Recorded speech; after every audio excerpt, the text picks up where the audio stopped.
সারা ত্রিপুরা জুড়ে উদযাপিত হচ্ছে পৌষ পার্বণ উৎসব তথা পৌষ সংক্রান্তি। বিশেষ করে এই দিনে ঘরে ঘরে চলে পিঠে পুলির প্রস্তুতি। পৌষ সংক্রান্তি উৎসব একটি অত্যন্ত জনপ্রিয় এবং ঐতিহ্যবাহী উৎসব, যা বিশেষভাবে পিঠে পুলি তৈরির মাধ্যমে উদযাপিত হয়। এই দিনে বিশেষত গ্রামাঞ্চলে নতুন ধান ঘরে তোলার পর সেই ধান থেকে তৈরি চালের গুঁড়ো দিয়ে নানা ধরনের পিঠে প্রস্তুত করা হয়। এছাড়া মিষ্টি মধুরি হিসেবে ব্যবহার করা হয় নলেন গুড়। এই গুড় দিয়ে তৈরি পায়েস এবং অন্যান্য মিষ্টান্ন ছাড়া উৎসব অসম্পূর্ণ থাকে। আজকের দিনটি শুধুমাত্র একটি ধর্মীয় উৎসব নয়, বরং পরিবার, প্রতিবেশী এবং বন্ধুদের মধ্যে আনন্দ ভাগাভাগি করার এক বিশেষ দিন। বাড়ির মহিলারা এই সময়ে ব্যস্ত থাকেন পিঠে তৈরির কাজে। খোলা পিঠা, মালপোয়া, পাটিসাপটা সহ নানান ধরনের পিঠে তৈরি করাই তারা। পৌষ সংক্রান্তির পিঠে তৈরির ক্ষেত্রে প্রতিটি পরিবার তার নিজস্ব রেসিপি ও পদ্ধতি অনুসরণ করে থাকে। আজকের দিনটি শুধু খাদ্য উৎসব নয়, বরং একসঙ্গে আচার, ধর্মীয় অনুষ্ঠান এবং সামাজিক সম্পর্কের গুরুত্ব বোঝানোর একটি দিন। শীতের কড়া হাওয়া, মিষ্টি গন্ধের ভরা বাড়ি এবং পরিবারের সদস্যদের মাঝে একত্রিত হওয়ার এই বিশেষ দিনটি সত্যিই এক অমূল্য অনুভূতি।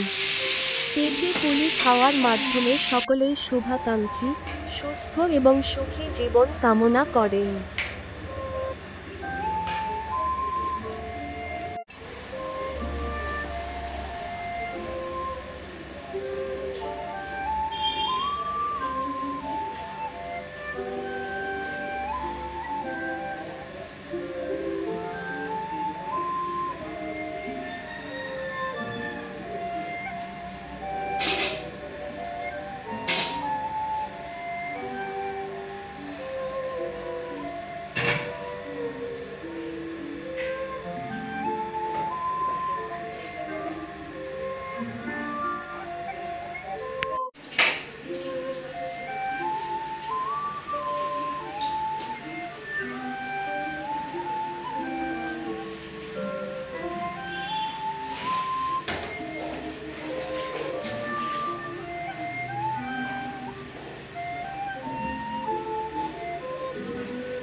একটু এখানে উঠে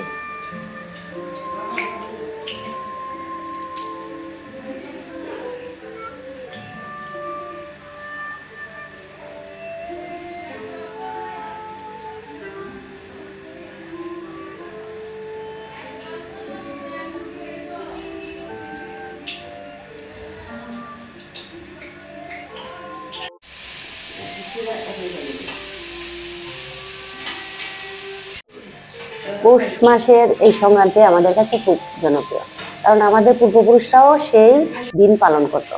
তা দেখে দেখে আমরাও পালন করি। সেই দিন আমরা নানান পিঠে, নানা রকম রান্না করে পূর্বপুরুষের নামে তা করে তারপরে সবাই মিলে বিকালবেলা কীর্তনের একটা করে, সেই কীর্তনেও আমরা করি, যোগদান করি। আর ওখানে আলপনা টালপনা সব করি আর কি। এই তো।